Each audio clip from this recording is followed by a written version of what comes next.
Selamat datang di channel YouTube Nur S8. Jangan lupa di subscribe and komen ya guys. Assalamualaikum warahmatullahi wabarakatuh. Yang saya hormati seluruh guru yang ada di dunia ini dan juga teman-temanku yang berbahagia. Kali ini saya akan menjelaskan tentang zakat sebagai instrumen keadilan ekonomi dalam Islam. Jadi dalam ajaran Islam, zakat itu menempati posisi yang sangat penting ya, sebagai salah satu dari 5 rukun Islam.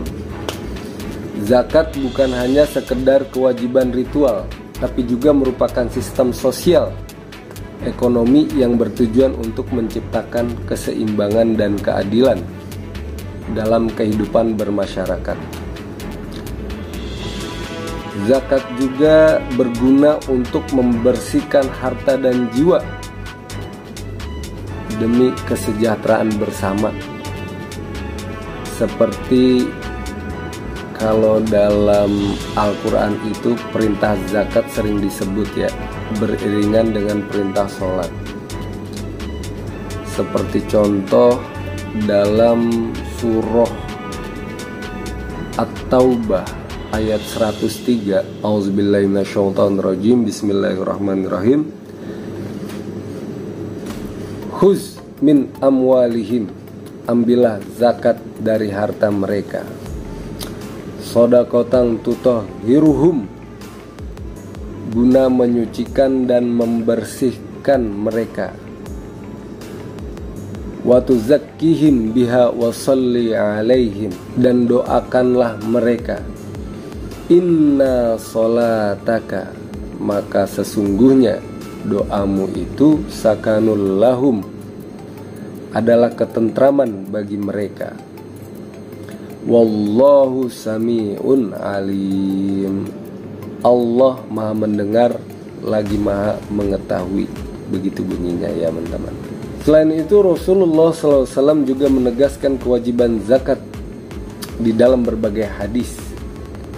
Di antaranya sabda beliau yang artinya Islam itu dibangun atas 5 perkara, yaitu bersaksi bahwa tiada Tuhan selain Allah dan Muhammad adalah utusan Allah, mendirikan sholat, menunaikan zakat, berpuasa di bulan Ramadan, dan juga menunaikan haji bagi yang mampu, yaitu hadis riwayat Bukhari dan Muslim. Dari ayat dan hadis tersebut bisa disimpulkan bahwa zakat memiliki 2 dimensi, yaitu spiritual dan sosial. Lalu zakat mempunyai hikmah antara lain yang sudah disebutkan tadi, membersihkan jiwa dan harta ya, agar pemiliknya itu terhindar dari sifat pelit, menumbuhkan solidaritas sosial ya. Tentu bagi yang royal pasti Masya Allah dipandang di masyarakat juga enak gitu orangnya gitu ya. Lalu mendistribusikan kekayaan secara adil, jadi nggak terpusat pada kelompok yang tertentu saja.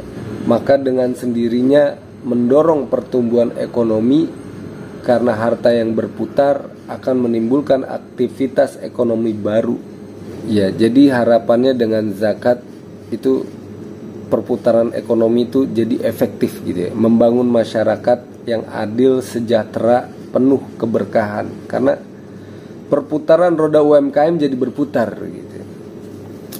Lalu peran zakat dalam mengurangi kemiskinan dan ketimpangan sosial di berbanyak negara, termasuk negara-negara berpenduduk mayoritas muslim.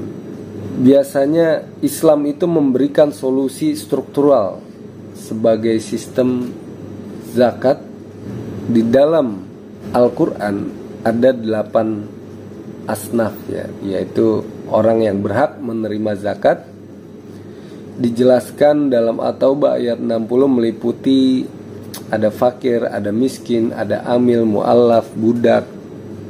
Terus juga ada orang yang terlilit hutang, fisabilillah, dan ibnu sabil. Apalagi di lingkungan kita itu banyak orang-orang yang berhutang kan. Nah, dengan zakat mereka itu akan terbantu, ya enggak? Para mu'allaf, orang-orang yang baru masuk Islam, mereka akan terbantu dengan adanya zakat. Jadi semakin semangat menjalani hidup, ya kan? Jadi melalui zakat tujuan seksual ekonomi Islam itu bisa tercapai, gitu ya. Jadi menghapus kesenjangan sosial dan ekonomi, ya kan, menumbuhkan rasa keadilan, meningkatkan produktivitas, ya kan. Jadi kalau dikelola dengan baik, insya Allah merata, maka kita bisa bahagia bersama gitu. Contohnya di Indonesia, lembaga zakat itu ada Basnas yang biasanya mengembangkan program dia zakat produktif ya. Jadi bukan sekedar bantuan konsumtif ya, jadi investasi sosial jangka panjang gitu ya. Jadi program ini membuktikan bahwa zakat bukan hanya instrumen moral, tetapi juga alat nyata buat pembangunan ekonomi umat ya teman-teman. Lalu optimalisasi manajemen zakat di era digital, maka peluang pengelolaan zakat itu semakin kompleks. Jadi dalam memberikan kemudahan penghimpunan, pengelolaan, distribusi sekarang udah makin simpel ya dengan adanya teknologi. Baik kris, transfer jadi lebih cepat gitu ya. Lalu dipermudah dengan teknologi, biasanya ada platform digital seperti Basnas Digital, Dompet Duafa, Rumah Zakat. Jadi itu memudahkan kita dalam berzakat tentunya. Dan transparansi laporan real time.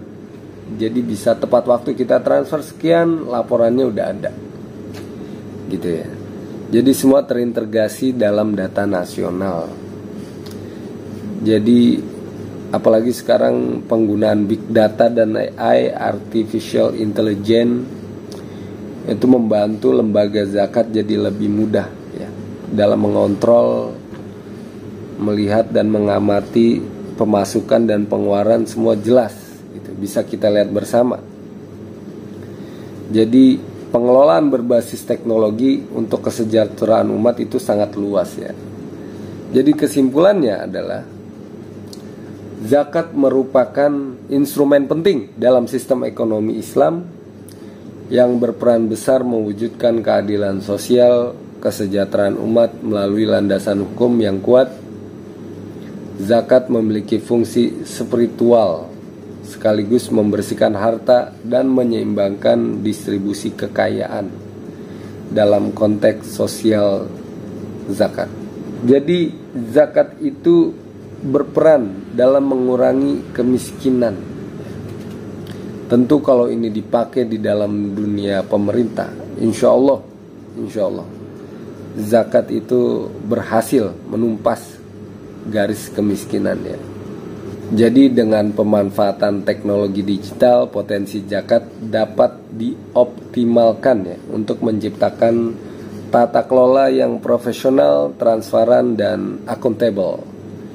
Jika semua pihak berperan aktif, baik individu, lembaga maupun pemerintah, maka zakat dapat menjadi salah satu pilar utama dalam mewujudkan keadilan ekonomi yang berkelanjutan di tengah masyarakat modern.